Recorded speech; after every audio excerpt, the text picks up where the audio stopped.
দর্শক, এই মুহূর্তে লন্ডন ক্লিনিকের সামনে আছেন বাংলাভিশনের প্রতিনিধি মোহাম্মদ আব্দুল হান্নান। আমরা এখন সরাসরি কথা বলবো তার সাথে।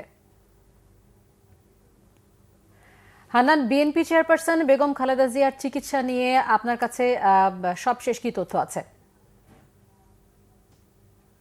ধন্যবাদ সিফাত। আপনি দেখছেন আমি যেখানে বেগম জিয়ার চিকিৎসা হচ্ছে, আপনারা জানেন লন্ডনের মার্লিবন এলাকায়, সেন্ট্রাল লন্ডনে পড়েছে, ঠিক ওই লন্ডন ক্লিনিকের সামনে আমি দাঁড়িয়ে রয়েছি।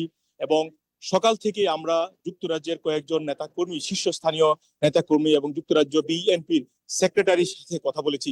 তিনি বলেছেন এখন পর্যন্ত বেগম জিয়াকে ডাক্তার নানা পরীক্ষা নিরীক্ষা করছেন এবং তার সর্বোচ্চ গুরুত্ব দিয়েই তার স্বাস্থ্য পরীক্ষা সহ নানা দিক দেখভাল করছেন। এবং বাংলাদেশ থেকে আসা ডাক্তার এবং এখানে যে ডাক্তার রয়েছেন টিম, তাদের মধ্যে ডি টু ডি এক ধরনের ডাক্তার টু ডাক্তার নানা ধরনের পরামর্শ হচ্ছে, সেগুলো নিয়ে পরীক্ষা নিরীক্ষা চলছে।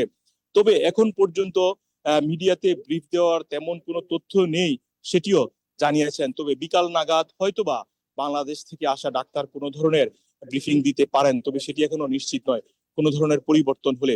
তারপরও আপনাকে বলে রাখতে চাই, যেহেতু তিনি একটি বিশেষায়িত হাসপাতালে এসেছেন এবং গুরুত্বপূর্ণ একটি হাসপাতালে এসেছেন, সব ধরনের সুবিধা সেখানে রয়েছে। এবং সাধারণত লন্ডনে কারো চিকিৎসা হলে পরিবারের কাউকে থাকতে দেওয়া হয় না।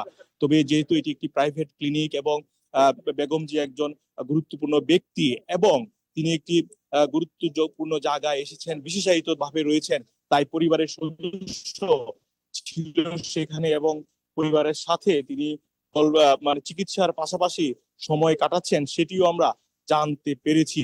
এই হচ্ছে খবর। আর হচ্ছে যেহেতু তিনি হাসপাতালে রয়েছেন, দীর্ঘদিন পরে তিনি লন্ডনে এসেছেন, তাই হাসপাতালের আশেপাশেও আমরা এখনো যুক্তরাজ্য বিএনপির অনেক নেতা কর্মীকে দেখছি, তারা এখানে ঘুরে বেড়াচ্ছেন। এবং বিকাল নাগাদ ঘন্টাখানেকের মধ্যে যুক্তরাজ্যের শীর্ষস্থানীয় কয়েকজন বিএনপি নেতাও সেখানে আসবেন, তখন আমরা আপনাদেরকে এই বিষয়ে আরো বিস্তারিত জানাতে পারবো।